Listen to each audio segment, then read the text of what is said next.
دو دفعہ آسمان کے فرشتے روئے ہیں، ایک 4000 سال پہلے جب ابراہیم آپ 96 سال کی عمر اور 6 سال کا بچہ، اور حکم دیا جا رہا ہے دشمن کے گلے پہ چھری چلانا تو بڑا آسان ہے کہ انسان جب وحشی بن جاتا ہے، جانور بن جاتا ہے، سانپ بن جاتا ہے تو اسے ڈسنے میں کوئی آر نہیں ہوتا، اسے کاٹنے میں کوئی آر نہیں ہوتا، لیکن سامنے تو اسماعیل کھڑا ہے، 86 سال کی عمر میں بیٹا ملا اور باپ 92-94 سال کا گیا، اور میرا رب کہتا ہے ابراہیم اسماعیل کی گردن پہ چھری چلا دے، میں دیکھنا چاہتا ہوں تو میرا ہے یا اسماعیل کا ہے، تیرے دل میں میں ہوں یا اسماعیل ہے؟ کہ میرے رب ہزاروں اسماعیل تجھ پہ قربان کر دوں۔ چھری اٹھائی، فلسطین سے چلے اور پہنچے مکہ مکرمہ، بیوی سے کہا بچے کو تیار کرا دو، سیر کرانے لے جا رہا ہوں، بچے کو تیار کرایا۔ آج پہلی دفعہ بچہ باپ کو دیکھ رہا ہے، انگلی پکڑ کے اچھلتا ہوا جا رہا ہے، میرا ابا مجھے سیر کرانے لے جا رہا ہے، یہ نہیں خبر کہ چھری کے نیچے سے گزارنے لے جا رہا ہے۔ اور لیاری والوں کو پیغام دینے جا رہا ہے کہ اللہ پر ہر شے قربان کرنا سیکھو، اللہ کے لیے ہر جذبہ چھوڑنا سیکھو، ہر شے سے ہٹنا سیکھو، جہاں اللہ ناراض ہے ہٹ جاؤ، ہٹ جاؤ، ہٹ جاؤ، ہارنا پڑے ہار جاؤ، مٹنا پڑے مٹ جاؤ، لٹنا پڑے لٹ جاؤ، دھکے کھانے پڑے کھا لو کھا لو کھا لو، کہ دنیا میں سب سے زیادہ دھکے کھانے والا میرا حبیب محمد مصطفیٰ، مجھے لیاری کا کوئی گھر دکھاؤ جہاں غریب نے پیٹ پہ پتھر باندھا ہو۔ ابراہیم نے چھری نکالی، بیٹا تیرے ذبح کرنے کا حکم ہو چکا ہے۔ بیٹا کہتا ابا جلدی کر، دیر کیوں کرتا ہے؟ ہاں کہانی سنانی ہے لیاری والوں کو، ایسی اولاد بناؤ، ایسے باپ بنو، اللہ کے امر پر یوں قربان ہونا سیکھو۔ اور اب معصوم بچے کو حیران ہو کر ابراہیم دیکھتا ہے، بیٹا تجھے پتا ہے میں کیا کہہ رہا ہوں؟ کہاں پتا ہے، آپ کہہ رہے ہیں میں ذبح کروں گا تو میں مر جاؤں گا، میں مر جاؤں گا تو مجھے آپ کی جگہ اللہ ملے گا، اللہ آپ سے بہتر ہے، مجھے دنیا کی جگہ جنت ملے گی، جنت دنیا سے بہتر ہے۔ پھر معصوم بچے کو ماں یاد آ جاتی ہے، پھر کہتا ہاں مجھے اپنی ماں کا غم ضرور ہے، اسے بڑا صدمہ ہوگا میرے مرنے کا۔ تو اپنا گریبان کھولا اور کرتا اتارا، کہ ابا میں جب مر جاؤں تو یہ کرتا سنبھال لو، یہ میری ماں کو دے دینا، یہ میری نشانی اس کے پاس رہے گی، جب کبھی میں یاد آؤں گا میرا کرتا دیکھ لیا کرے گی، اور تو اپنے کرتے میں مجھے کفن دے کر ادھر ہی دبا دینا، مجھے ادھر مکے نہ لے جانا کہ میری میت کو دیکھ کر میری ماں کو بڑا دکھ ہوگا، مجھے ادھر دبا دینا۔ ابا میرے ہاتھ باندھ دے، میرے پاؤں باندھ دے، اور لیاری والوں کو پیغام دے دو کہ اللہ پہ یوں قربان ہوا جاتا ہے۔ 96 سال کا بوڑھا باپ بیٹے کے ہاتھ باندھ رہا ہے، کسائی کی طرح جیسے بکرے کے ہاتھ پاؤں باندھتا ہے، پاؤں باندھ رہا ہے۔ پھر بیٹے نے کہا ابا مجھے الٹا لٹانا، سیدھا نہ لٹانا، کہیں تیری نظر پڑے اور تیرا ہاتھ کانپ جائے اور حکم ٹوٹ جائے، مجھے الٹا لٹا دے۔ وَتَلَّهُ لِلْجَبِينِ، الٹا لٹایا اور اپنا گوڈا ان کی کمر پہ رکھا، اور ایسے ان کے سر کے بال پکڑ کر یوں سر اٹھایا، چھری کو نیچے سے گزارنے کے لیے، ایک ہاتھ میں سر کے بال، ایک ہاتھ میں چھری، گوڈا اس کی کمر پر، اور یوں آسمان کو دیکھا۔ ہائے ہائے، کائنات ہل گئی، ابراہیم کی نظر آسمانوں پر گئی کیا؟ فرشتوں میں ہلچل مچ گئی، فرشتوں کو کیا خبر کہ آگے کیا ہونے والا ہے؟ کہنے لگے یا اللہ کیا تو مجھ سے ناراض ہو گیا ہے کہ اسماعیل کی محبت نے میرے دل میں جگہ پکڑ لی ہے؟ یہ لے تیرے نام پہ قربان کرتا ہوں، ناراض نہ ہونا، تجھ پر ہر شے فدا ہے، ہر شے قربان ہے، یہی لا الہ الا اللہ کا مطلب ہے۔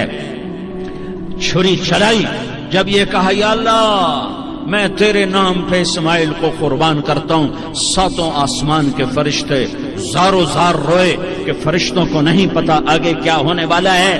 دوسری دفعہ 4000 سال بعد کی جو صبح ہے اللہ نے والفجر اس کی قسم اٹھائی، پھر ولیال عشر، یکم سے 10 ذوالحج کی جو راتیں ہیں ان کی قسم اٹھائی، والشفع یہ 10 کے دن کی قسم اٹھائی، والوتر اور یہ اللہ تعالیٰ نے 9 تاریخ کی قسم اٹھائی، واللیل اذا یسر اور یہ 9 اور 10 کی درمیانی رات کی اللہ تعالیٰ نے قسم اٹھائی یہ کسی بھی ٹائم کی، دن کی، مہینے کی، سال کی اس طرح اللہ تعالیٰ نے خوبصورت انداز میں قسم نہیں اٹھائی جیسی اللہ تبارک و تعالیٰ نے یہ ان 10 دن راتیں، 9 کا دن، 10 کا دن، 10 کی رات، 10 کی صبح ہو.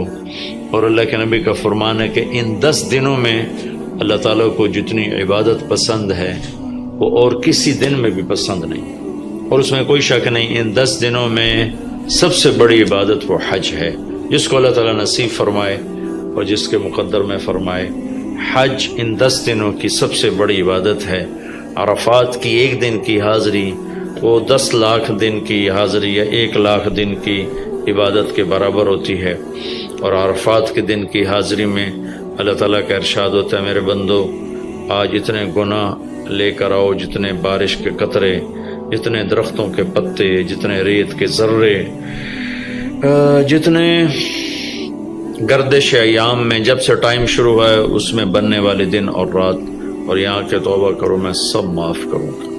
اور عرفات کے دن جتنا شیطان ذلیل ہوتا ہے اتنا کسی دن بھی ذلیل نہیں ہوتا.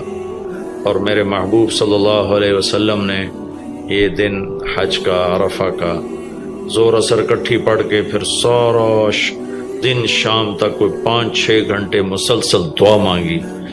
اور آپ نے فرمایا کہ اس وقت میرا اللہ میرے صحابہ پہ فخر فرما رہا ہے، اور قربان جاؤں خطاب کے بیٹے پر. فرمایا اور عمر بن خطاب پہ اس وقت میرا اللہ خاص طور پہ خوش ہو رہا ہے، اور خاص طور پہ عمر بن خطاب پہ اللہ تعالیٰ فخر فرما رہا ہے. تو ان 10 دنوں میں جسے اللہ حج میسر فرما دے تو اس سے بڑی عبادت کوئی نہیں. حج میسر نہیں ہے تو پھر ان 10 دنوں میں نومی کا روزہ رکھنا، ان 10 دنوں میں روزے رکھنا، اس میں نوافل کی کثرت، صدقے کی کثرت، پھر قربانی، یہ سارے اعمال ان 10 دنوں میں انتہائی محبوب ہیں. جنہیں اللہ سعادت دے دے حج کی، بار بار جائیں. تابعوا بین الحج والعمرہ، حج عمرہ آگے پیچھے کرو، آگے پیچھے کرو.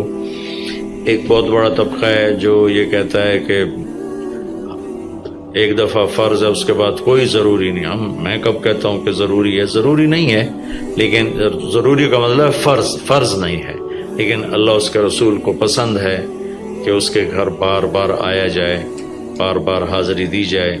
اللہ کے نبی کو تو آخر عمر میں جا کے موقع ملا، اس کے بعد آپ دنیا سے تشریف لے گئے.